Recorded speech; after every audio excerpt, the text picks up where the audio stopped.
Estos ojos y este retrato tienen el recuerdo de quien se hacía llamar Manuel Blanco o Roma Santa, una existencia que dejó el recuerdo agrio de 13 crímenes, en especial mujeres y niños. Pero Roma Santa no fue el caso de un hombre que se esconde perfectamente detrás de alguien normal, como otros ejemplos o videos que hemos visto en este canal. Aquí los dejo. Este quedó en las memorias como el hombre lobo gallego, o para otros, el primer asesino español. Aunque si sos de Argentina, Roma Santa sí era gallego. Gallego.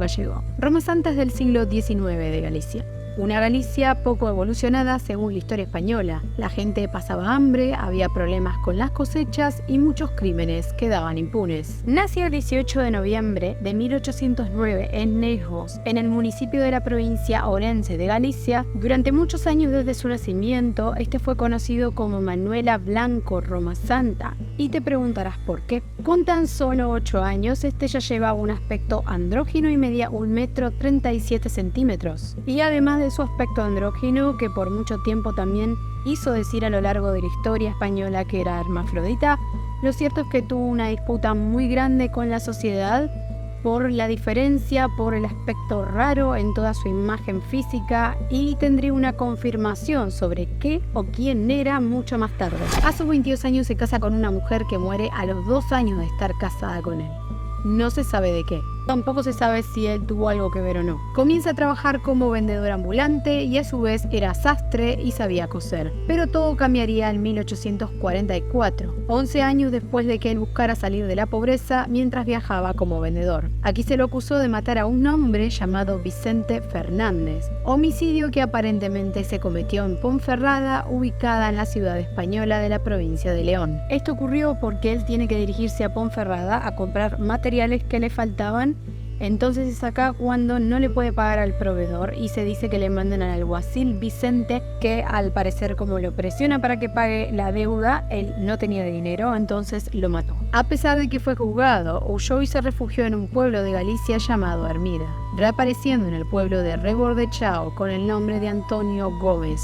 Ahora bien, como buen conocedor de Galicia, digamos que Roma Santa tendría sus contactos y sabía bien dónde ir a refugiarse, por lo que fue totalmente natural que alguien lo cubriese para que él pudiera continuar con su vida. Lo que sí sucede es que lo que pasó después es lo que lo llevó a cometer los peores crímenes. Al estar en Rebordechão, Roma Santa conoce a las hermanas García Blanco, Vicenta y Petronila. Se dice que Vicenta se enamoró de él y que él la convence para que ella venda todos sus bienes, buscando una mejor vida en Cantabria. No le costó convencerla, puesto que la situación de Galicia era muy crítica para ese momento. Además de que Roma Santa era un hombre que sabía convencer, no solo porque era un muy buen mentiroso, sino que yo creo que este afán de tener esta cualidad de ser un buen vendedor, yo creo que no solo era un vendedor ambulante convencional, era un buen vendedor. Y a su vez daba un perfil de ser un buen hombre, era un hombre que iba a misa, que siempre se lo veía hablando con los curas, que mostraba ser una persona empática, pero lo cierto es que tenía una doble personalidad. Y una de las cosas que más llaman la atención, o al menos los que han estudiado el caso a lo largo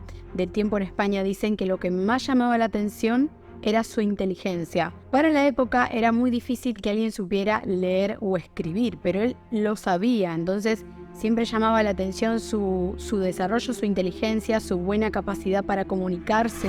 Vicenta solo fue una de las primeras, porque desde ese momento la única misión de Roma Santa sería seducir, enamorar y matar. Ese era todo el proceso, puesto que cruzaba bosques hasta aquel mejor destino prometido que él decía que había, pero nunca más nadie sabría nada, ni de Vicenta, ni de ninguna de las que vinieron después. Y desde lejos, el único paso que le quedaba era enviar cartas a familiares de que estaban bien y estaban trabajando.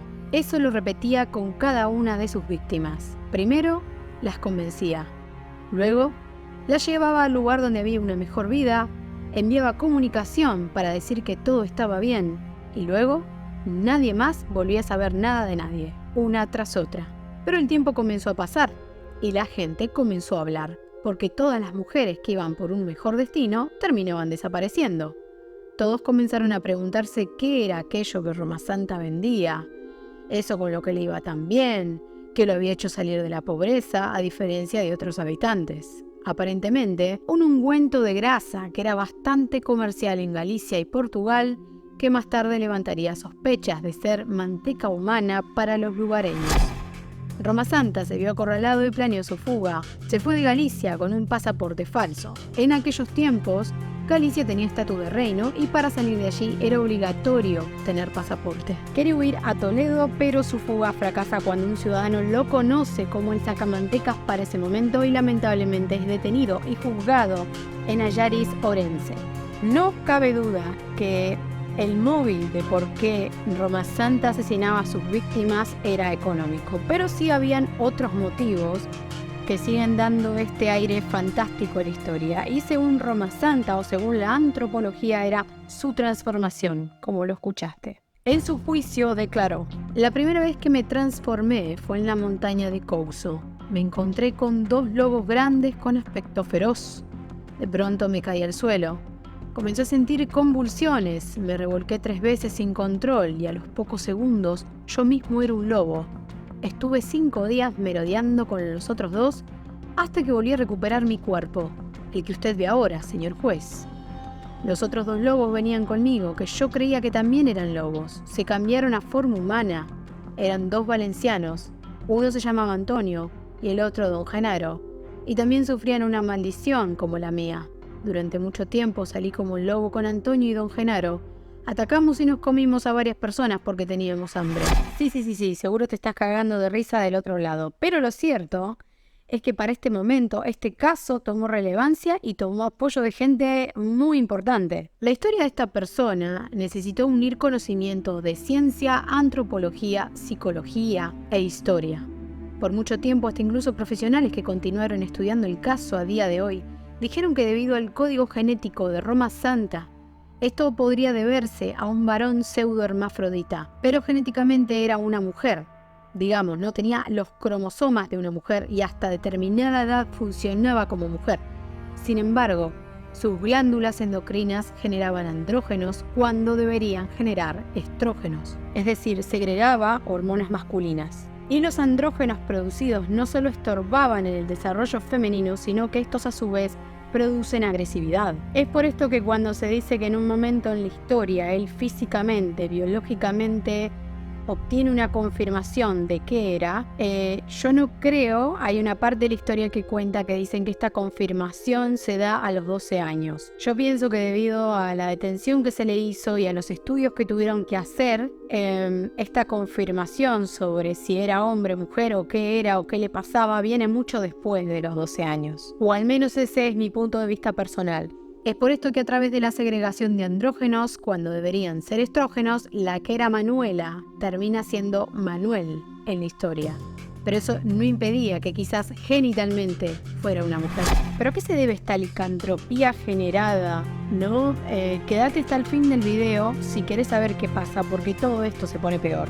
Cabe destacar a nivel general que no todos los psicópatas son asesinos, pero sí todos saben llevar todo a su favor. En determinado momento se pensó que el centeno de pan de aquella época contenía cornezuelo, unos parásitos del alimento que podían haberle provocado alucinaciones, creyendo que se transformaba en un hombre lobo. Sin embargo, terminó siendo una teoría en la que se basara el móvil de todo. No había pruebas, digamos, ¿no?, de que él comía eso. El 6 de abril de 1853, de todos los crímenes que se le adjudicaban en el Reino de Galicia, 13 crímenes, de los cuales solo lo juzgaron por 9. Tras el intento de su fuga a Toledo, fue este un momento donde descubrieron su pasaporte con la identidad falsa de Antonio Gómez. La policía, que también inspeccionó su casa, le encontró un calendario lunar, algunas cartas que le enviaba para hacerle creer a las familias de las mujeres con las que estaban bien, y su abogado Manuel Rúa Figueroa es recordado como el abogado que defendió la consistencia de un relato sobre un licántropo que tuvo el ojo puesto por todo Galicia. Los motivos por los cuales mataba a medida que el juez preguntaba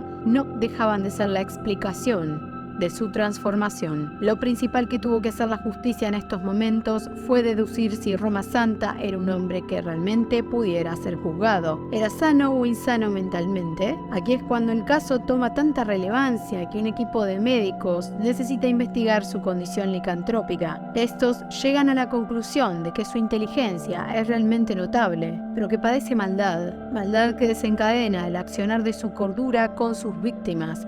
Así que se le condenó al garrote vil y a pagar una multa de 1.000 reales por cada víctima. Descartan el cuento del hombre lobo y todo tipo de explicación anormal. Pero el caso de Roma Santa tomó tanta repercusión que llega a los oídos de la reina Isabel II y a los oídos de un señor apodado Mr. Phillips, nombre original Joseph Pierre Durand de Gros, un hipnotizador que había vivido en el Reino Unido pero que usaba sus poderes en el África. En este periodo existe una comunicación entre Mr. Phillips e Isabel II y parece ser que la reina tenía un fuerte apoyo por lo esotérico, entonces le pide a Mr. Phillips que investigue el caso del hombre lobo. Isabel toma las cartas en el asunto, logrando detener la sentencia de Roma Santa, y a través de las ciencias experimentales que decía ejercer Phillips, se le diagnostica licantropía clínica.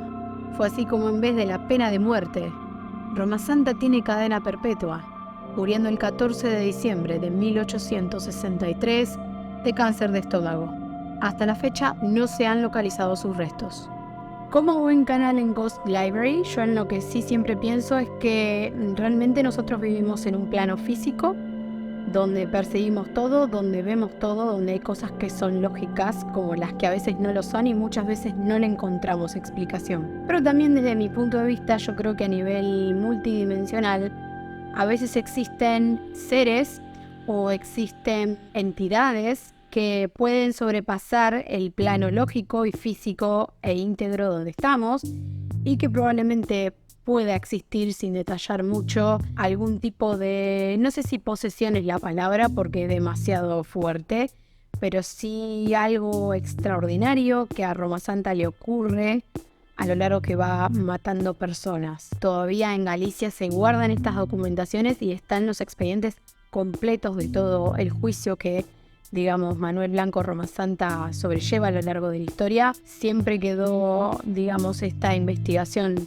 sobre la licantropía clínica que le adjudicaron.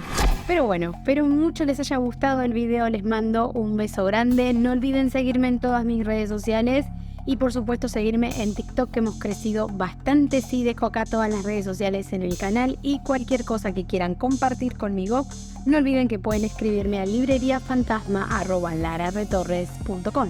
Les mando un beso grande y nos vemos en el próximo video.